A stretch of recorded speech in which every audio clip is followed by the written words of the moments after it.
à fait, et on retrouve Philippe, notre auditeur qui est dans le Maine-et-Loire. Vous êtes producteur de lait bio, Philippe. Bonjour.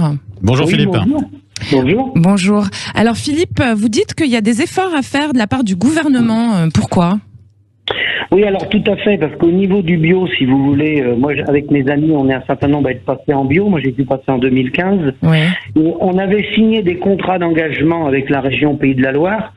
Et sous la pression de la FNSEA, qui bien sûr n'a pas intérêt à ce que le bio se développe parce que c'est le syndicat de l'agroalimentaire. Ouais. Derrière, faut bien comprendre que le bio, ça veut pas dire qu'on fait travailler plus personne, mais très très peu. C'est quelque chose de très autonome. On vit en autonomie.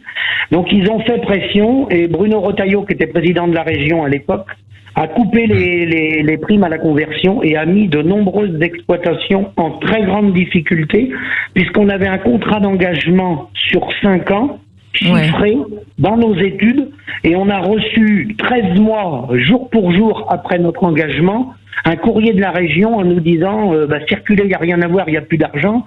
Et cet argent-là, ils l'ont redistribué par exemple à la laiterie Belle dans la Sarthe, qui est un industriel de l'agroalimentaire. Donc voilà les choix politiques qu'ils ont fait.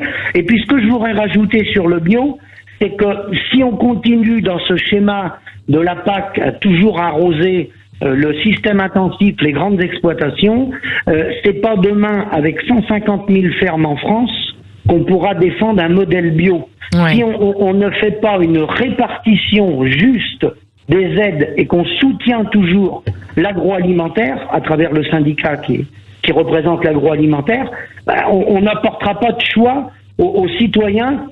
C'est une demande du citoyen d'aller vers du bio. On peut le faire, on sait le faire, on peut le produire. Quand les gens disent on nourrira pas la planète avec le bio, c'est faux. Il y a des moyens de produire différemment. C'est faux. Simplement, c'est pas rentré dans les mentalités agricoles. Ça vous fait réagir, Denis Pommier ? Merci beaucoup Philippe. On va faire réagir justement Denis Pommier. C'est un sujet que je connais peu. C'est vrai que moi je connais vraiment que le milieu viticole, mais c'est vrai que c'est très touchant de voir que les primes sont mal distribuées et que c'est très difficile pour des éleveurs de